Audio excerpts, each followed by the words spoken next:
We're back in Budapest. I'm in an Airbnb and I'm wearing someone else's slippers. I did a Q&A on Instagram a couple of weeks ago, and then I did another Q&A, and I figured I'll answer these questions in YouTube videos because I think this is probably the best way for me to bond with my audience. Because on Instagram, I ask people a lot of questions so they can answer, and I also invite them to ask me all sorts of questions so I can answer. So what better way for us to get to know each other than I get to know a little bit about your opinions on different matters, and you get to know a little bit about my opinions on different matters. Okay, so that way I know what you guys are interested in and what you guys need to learn about, so I can make better content, and you guys can find out a little bit more about what I believe in and how I view the world, so you can decide whether or not I'm somebody who you want to associate yourself with or connect with to whatever degree. Okay, and I got a whole bunch of questions about a whole bunch of different things. But I filtered out the ones that I think are a little bit more interesting. I don't just want to talk about fucking blender questions. How do you get good at hard surface modeling? As if I don't have 350 fucking YouTube tutorials already. So I want to speak about things which are a little bit more related to life in general, and about things which I think are going to carry over to your success as a 3D artist at the end of the day anyway, okay? And if you want to ask me a question, you can do so on Instagram. I'm going to put my Instagram link below. I do Q&As all the time, and I ask people questions all the time. So if you want to connect with me, you can do so on @Aryan3D, but there's going to be a link below, all right? Now, I'm going to answer a couple of questions here, which I think are the most interesting ones, because I want to break these down a little bit more. I don't just want to give you a boring ass yes or no questions. I don't really do that. Okay, so if you ask me a question, I want to discuss it a little bit further, and I want to give you a proper breakdown of what I believe is a good way to answer this. So the first question that I want to answer, the first question that I got that I thought was really good was, what do I think makes a successful man? All right. Now, usually when people say this guy is very successful, it means he did very well in his career, or he did very well in his business or his workplace, and he has a lot of money. Okay, that's kind of the traditional way to describe success, right? And I think that's bullshit. I don't think this is true at all. And I think anybody who views it this way is completely delusional, and I think they got life completely wrong, because you can have a lot of money.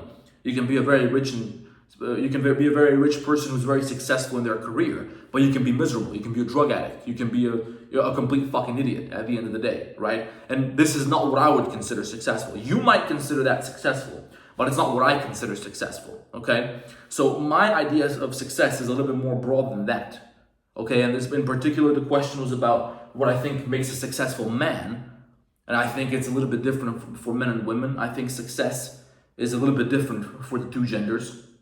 So I'm gonna answer this specifically for men, but in general, it's probably the same shit anyway. Now, of course, money and success in your career is very important, but I would say it's a little bit more important to view it in terms of how beneficial and how useful you are to human societies, okay? Because you can get rich, you can be successful on OnlyFans, or for just being a fucking idiot on the internet. I wouldn't consider that successful. I don't think this is all there is to life. I wouldn't look at you and say you're a very successful guy if all you do is do fucking gay porn or something on TikTok, and this is what you're famous for, this is what you made a big living out of. And now, you know, this is basically the entire, this is what your personality consists of. I wouldn't consider that successful. You don't do anything useful for the world, all right? So that's one thing.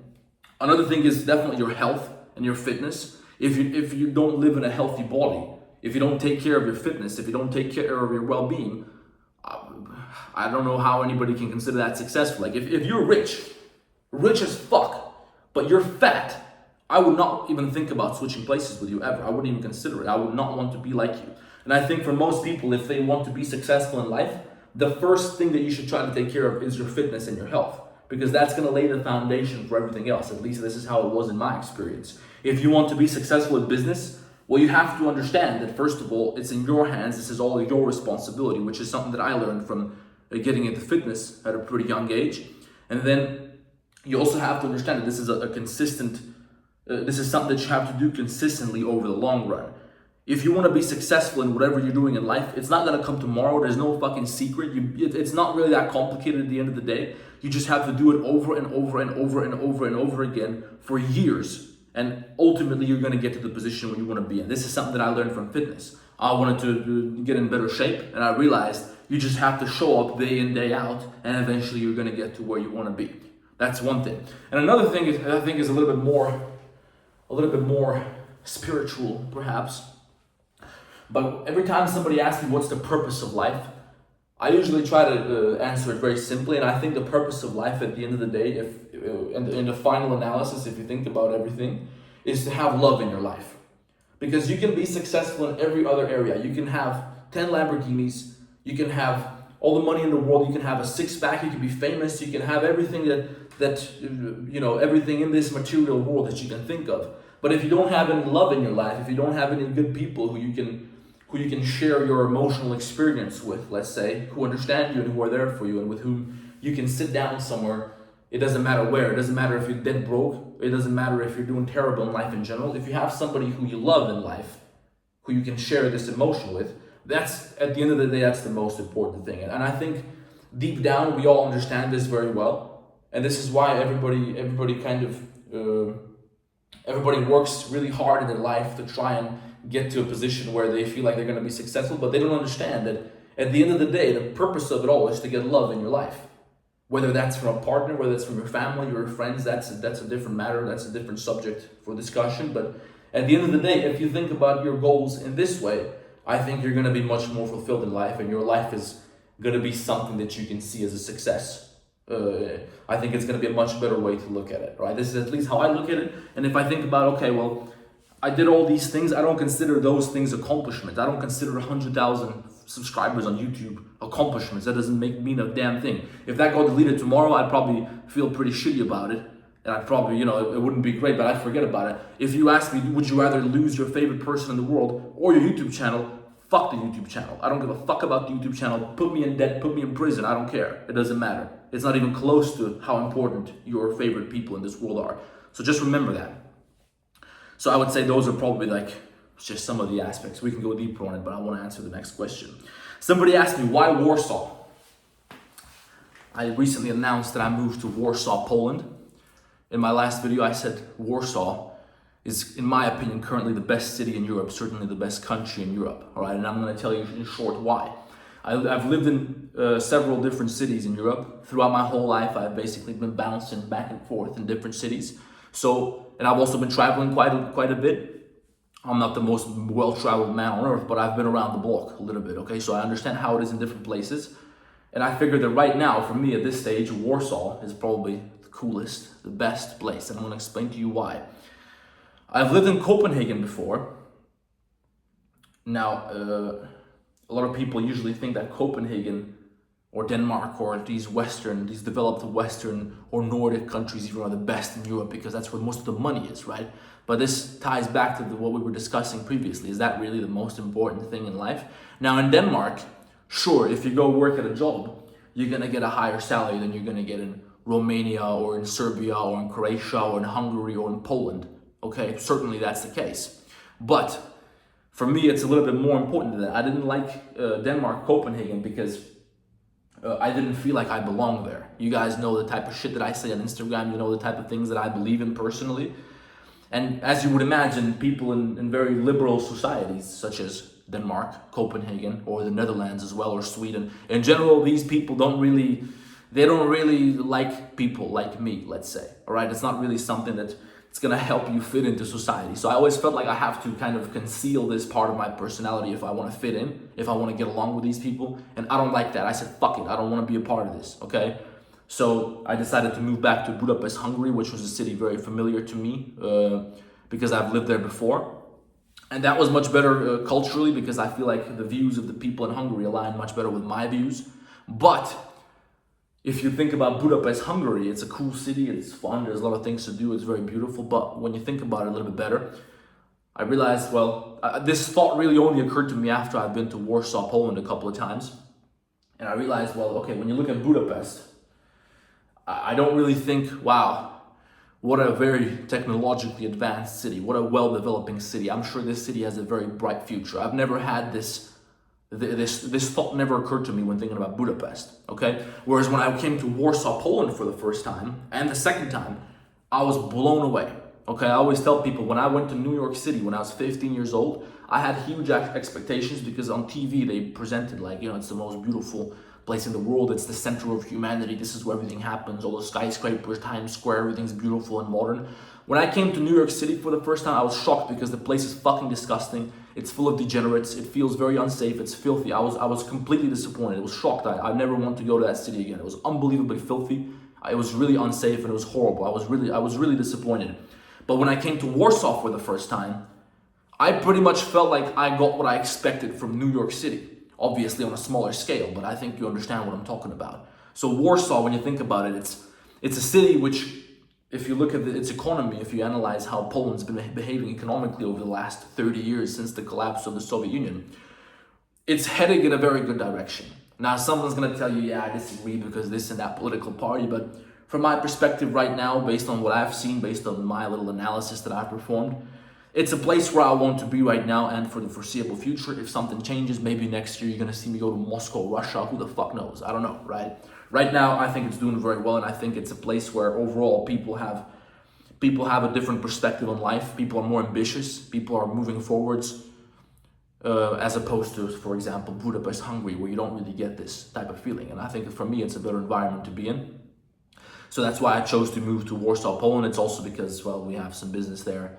So there's that, but I don't want to talk about that on YouTube. And then somebody asked me, what's the best city for freelance 3D artists? For me, it's Warsaw, Budapest, Warsaw, Poland. But I would say in general, if you're trying to be a freelancer, you want to think about, probably you want to live somewhere where it's cheaper, because geographic location doesn't matter to you. You don't have to be anywhere in a certain place. You can live a better life if you're somewhere cheaper. And for example, in Warsaw, Poland, I feel like you get a better bang for the buck, because it's a little bit more expensive than Budapest, but it's 1,000,000 times better than Budapest in my opinion.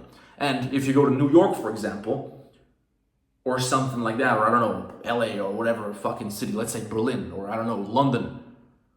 Okay, maybe that place has a little bit of benefits in some ways. Okay, maybe it depends on your job, what you want to do there, but it's 1,000,000 times more expensive and you risk getting stabbed or gang raped. Okay, so for me, it's just not worth it. Poland is a safe, clean society where people's cultural views or political views are aligned with mine. So for me, I think that's really great.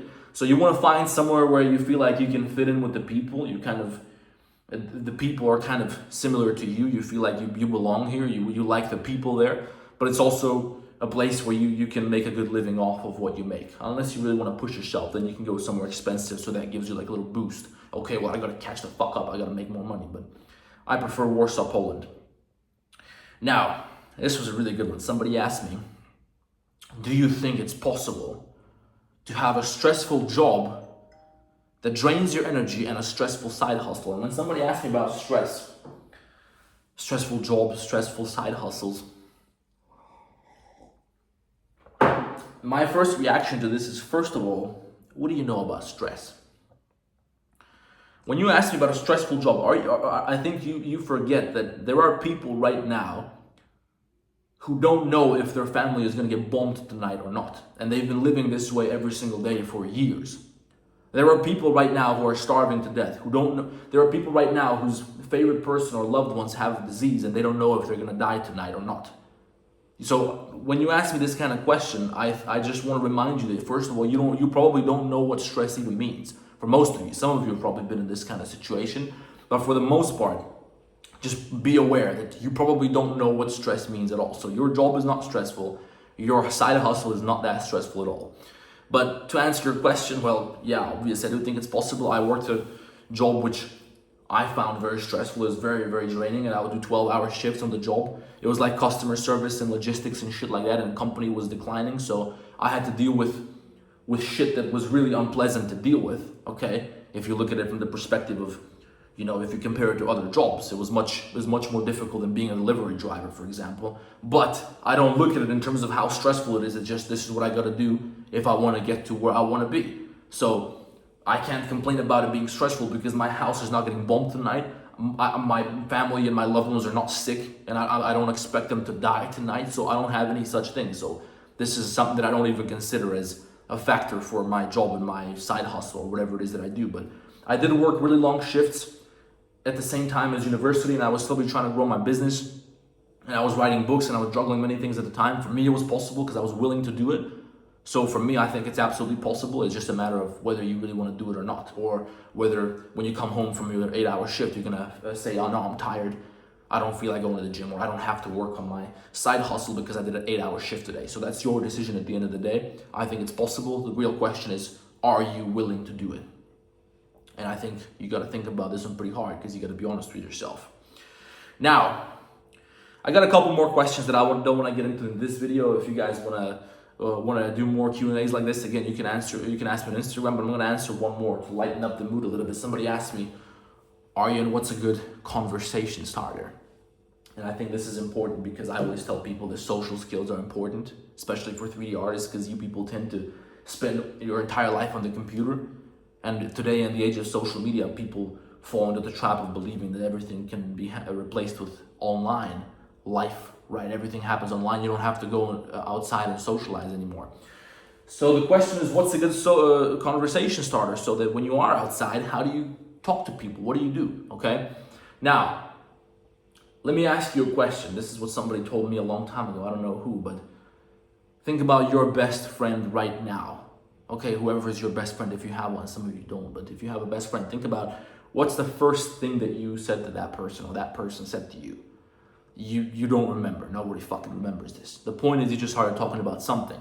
So the best conversation starter is just pretty much anything which isn't weird. Now, don't worry, I'll give you some suggestions, but just don't overthink it. Don't think that there's some kind of line you can pull out of your pocket and use all the time. Probably there is if you figure out that something works, but don't think about it like that. Just think about just talking to people in general. Don't think about how you're going to open, and don't try to plan out the fucking conversation, because that's not going to work, all right? So it doesn't really matter that much, as long as you don't say some dumb shit, or as long as you don't be weird. If you come up with a smile, that's already half the job done. If you come out with somebody who has positive energy, and you're somebody who's energetic and not looking all mean and fucked up and depressed and boring, that's already half the job done. But if you just ask somebody, let's say, I'll give you an example. I ask somebody, okay, how are you doing? Okay, somebody who, I know this person exists, I've seen them before, but I've never really talked to them. But they're gonna be around for I came somewhere, maybe, I don't know, for example, it's somebody's roommate or something. Okay, and then I'll ask them, hey, how are you? And they'll say, I'm good, how are you? Now, I have the choice of saying, yeah, I'm good. But is that really where I want to end the conversation? Because if I say, yeah, I'm good, that's it. Okay, so now you made an opportunity for discussion, because you already know that, yeah, they're probably going to ask you, how are you? Which means now you have an opportunity to say, yeah, I'm fucking amazing. Guess what happened to me today, man? I don't know. Look, I just got a new tattoo. What do you think about it? Or I don't know. What happened? Man, I had the craziest day ever at work. Somebody fucking, I don't know, my boss went crazy on this chick who came out because her fucking titties were showing too much, and it was a whole scene, and whatever the case may be, right? Just think about something to say. And always say that you're doing really good. Even if you're doing terrible, just say that you're really good. Because if you say I'm doing terrible, if I ask you how are you doing, you're doing terrible, I don't want to hear that shit, man. Just tell me you're doing really good, because today something fucked up happened to you, so it was a learning experience. So make it positive. In general, if you want to talk to somebody, you want it to be a positive interaction. So just try to just say anything, just be nice, just ask somebody a question, chances are they'll ask you back. If they look like they don't want to be bothered, then just don't bother them. But there's an example of how easy it is. You just got to be somebody who talks, who's not afraid of speaking up. Okay, you got to have a little bit of confidence in yourself, because if you don't have confidence in yourself, you're not going to have confidence in the things that you're saying, right? And you want to have confidence so that you feel comfortable speaking your mind, or just talking in general, right? Because I feel confident in the things I believe in my behavior, because I think I've worked on this a lot and I've received lots of feedback. So I'm confident that my personality is on point and my character is on point. So I feel very comfortable talking to people, all right? This is going to make it a lot easier for you. If you're not sure whether you look weird or you're socially awkward, that just means you need more feedback. So it's a little bit harder to start with, but work on your confidence overall, build the person that you want to be, and just don't overthink it. Just ask people, how are you doing? Just have some energy. Ask it with a little bit of fucking life in you, all right? Well, those are a couple of questions that I figured are the most interesting out of the ones that I've received. We're going to do more of these, because I think this is probably the most enjoyable kind of video to make, because I love fucking talking. So if you want to ask me a question, go to the Instagram link below. You can connect with me there. You can ask me a bunch of questions there. I'll do a lot more Q&As. So yeah, let me know if you agree with me in the comments, so we can maybe talk about it, and also join my Discord. I'll see you guys in the next video.